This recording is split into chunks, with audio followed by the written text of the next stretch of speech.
এখনও আমরা অনেকেই আছি নিয়তিতে বিশ্বাস করি না, পরিশ্রমটাকেই অনেক বেশি বড় মনে করি। কিন্তু আমার কাছে মনে হয় নিয়তি যদি আপনাকে সাপোর্ট না দেয়, আপনি যতই পরিশ্রম করেন না কেন, সফলতা আপনার দ্বার প্রান্তে আসবেন না। আর আপনার যদি নিয়তিতে থাকে, আপনি অল্প পরিশ্রম করেও অনেক কিছু করতে পারবেন।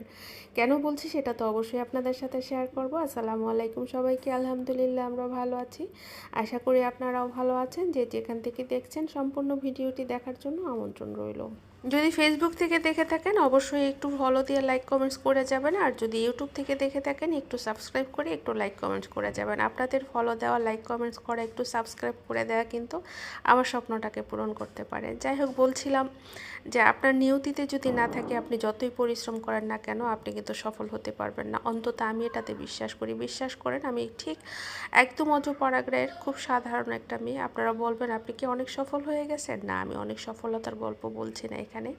আমি আমার বাস্তব কিছু অভিজ্ঞতা শেয়ার করতেছি আপনাদের সাথে। আমার কাছে মনে হয় যে আমি যখন স্টুডেন্ট ছিলাম, তখন খুব অ্যাম্বিশাস ছিলাম, জীবনে কিছু একটা আমাকে করতেই হবে। তো আমি অনেক সময় অনেক কিছু করেছি। বিয়ের আগে স্কুল টিচার ছিলাম, অনেক টিউশনি করেছি। বিয়ের পরেও আমি বিজনেস করেছি। হয়তো ভাগ্য আমাকে সহায় করেনি বা পরিবেশ আমার অনুকূলে ছিল না, তাই বারবার আমি থেমে গেছি। আর হাজব্যান্ডেরও তেমন একটা সাপোর্ট ছিল না, যেটা সত্যি কথা। তো বিয়ের এত বছর পরে আবার নতুন করে যেহেতু আমি শুরু করছি, সেখানে তো অবশ্যই কিছু কাহিনী আছে, কিছু ব্যাপার অবশ্যই আছে। দীর্ঘ সময় আমি আমার ফ্যামিলিতে ব্যস্ত ছিলাম। 24 বছর জয়েন্ট ফ্যামিলিতে ছিলাম। বিবাহিত জীবন 25 বছরের।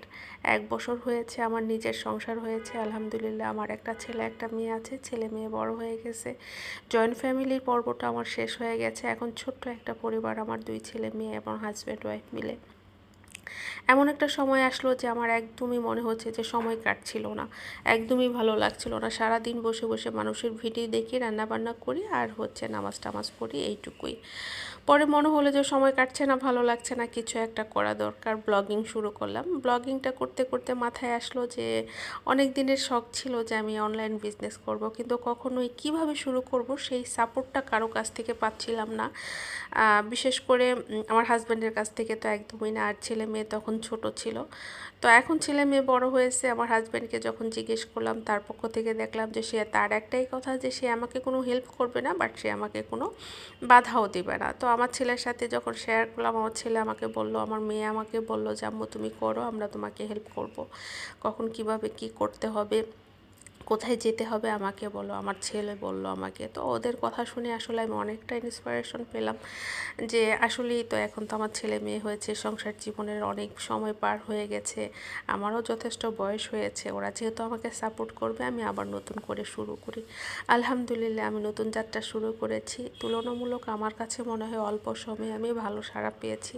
এটা সবই আপনাদের দোয়া, ভালোবাসার সব কিছু। তবে আপনাদেরকে বলবো, যার বয়স যাই হোক, বিশ্বাস করেন আপনাদের প্রবল ইচ্ছা শক্তিটাই কিন্তু আপনাদেরকে সফলতার দ্বার প্রান্তে এনে দিতে পারে।